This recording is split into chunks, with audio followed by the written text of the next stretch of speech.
Hey guys, I'm here with my brother. When Thank did you. you start working out? I started in 2014, a little bit too thin at six Yeah, foot five, 179 pounds. yeah. So I wanted to put a little bit of meat on my bones. And what does working out do for you? Gives me a sense of community, gives me a sense of accomplishment, gives me a chance to see what my limits are and continuously push them. Good for mental clarity, good way to vent a little bit as well from all of life's ups and downs. And honestly, it's a great confidence boost as well. I noticed ever since working out, it's given me a lot more self confidence and ability to just feel better about myself as a person. Beautiful. And what are we working on today? Legs. Today is a leg day. Yeah? So, yeah, so New Year's is tomorrow. And I don't want to do my workout tomorrow because I intend on doing a lot of drinking that night. And Oh, I do a workout and I drink after the gains more or less get flushed down the toilet.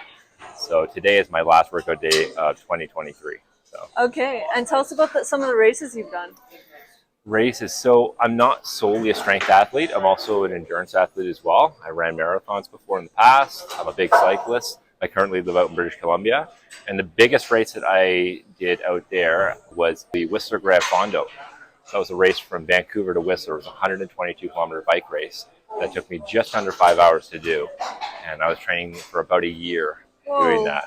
And it was difficult as a strength athlete, being a little bit of a heavier set guy, to accomplish it in that time. With my legs day, I always start with a little bit of stretching beforehand Yeah. and a run. I always prioritize my runs. I want to get the body warmed up. I want to get the legs warmed up.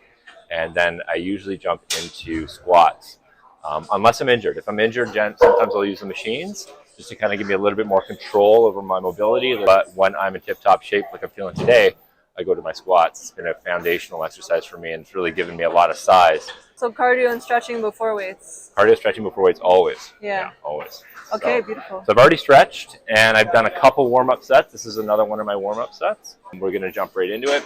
There's a couple different ways of squatting. There's high bar, there's low bar. I'm a high bar squatter, and I do full range of motion.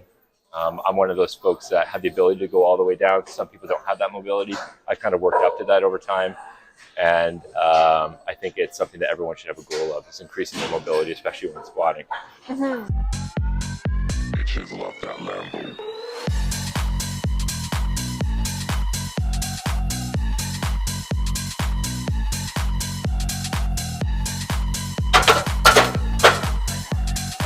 Nice. And that is my last warm-up set. From this point on, I'll be focusing on increasing the weight, getting to a good working weight, trying to keep my rep ranges between 8 to 12 in that hypertrophy range to like a muscle building range, and do about 5 sets of that. Beautiful. Yeah. Let's see you put on more weight. In a second. So I'm one of those folks that take a little bit more time to rest between sets. Yeah. Some people love jumping into it one after another, and that's great, and that can work for a lot of people. It's called supersetting. But for me, especially after my warm-up, I want to just kind of see how my body's feeling, kind of do a little quick assessment, mental assessment, and then move up in weight. So I'm Yeah, going to wait makes about a sense. minute or so, and then we're going to load the bar up with another 50 pounds Okay. and see where we go from there. Sometimes I do a little bit of stretching in between the sets too, if I'm feeling a little bit tight, especially in the quads. Yeah.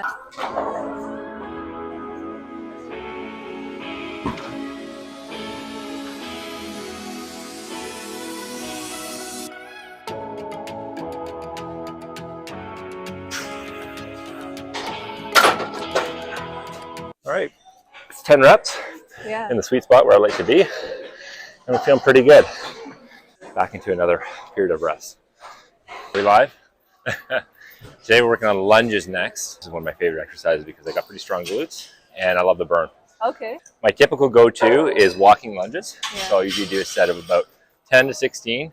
I'm feeling kind of like a lazy day. I'm going to go to the Good Girl Bad Girl machine, or the abductor machine. Yeah.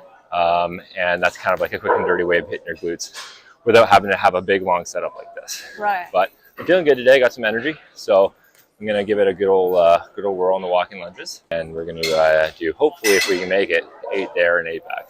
Okay, let's see.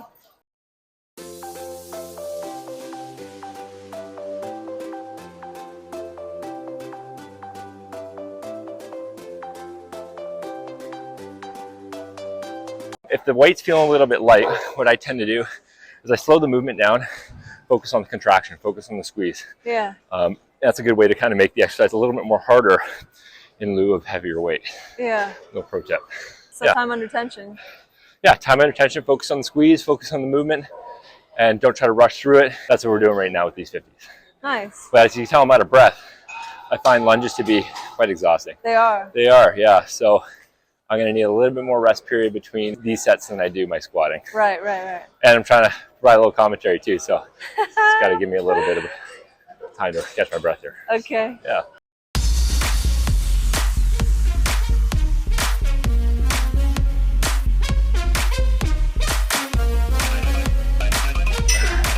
It's our second set done.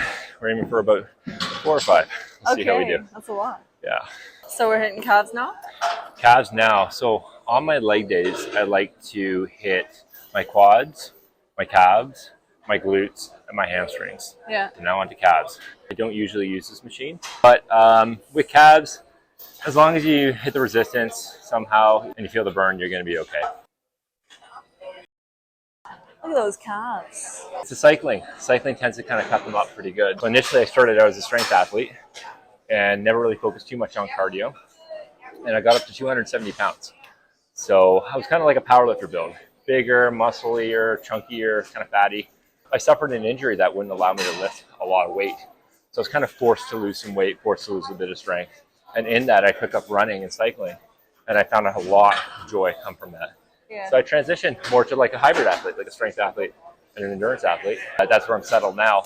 Although as I get older, I just turned 30 this year, I want to focus more on my endurance and perhaps even lose a little bit of muscle mass to prioritize that, because muscle's heavy. And on a bike and when you're running, that weight really is really important and it matters. Most trim I've ever been was 215 pounds. It felt great, but I was really lean.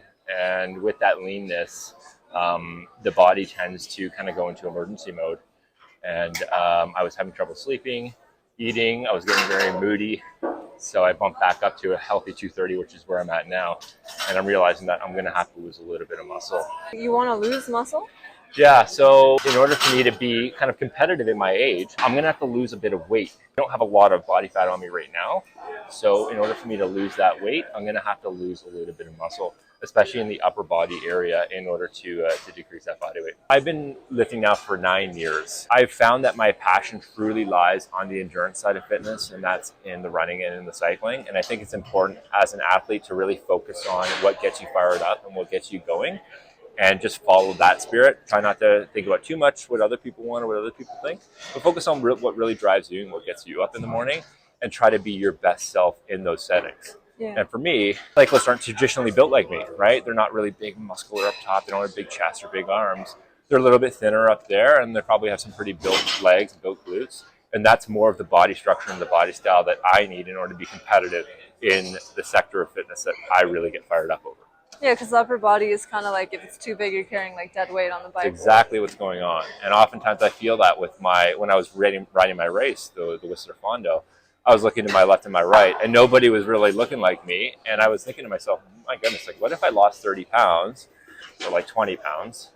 How much further ahead would I be not carrying around 20 extra pounds of muscle that I just don't really need? Yeah. And that's probably something that I'd like to venture into 2024. But obviously keep a very good, just a check on it. Like if I notice that I'm not happy with my body image, or I feel really weak at work because I'm an electrician, or I'm just not happy with my performance with the weightlifting, I'll make adjustments as necessary. But that's kind of my goal for now, and we'll keep a close eye on how that goes. Awesome. Yeah.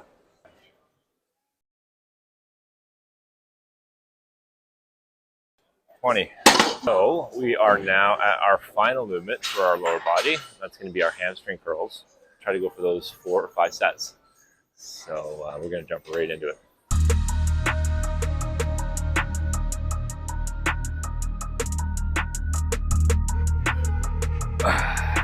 How are you feeling? Feeling good. Feeling the burn for sure.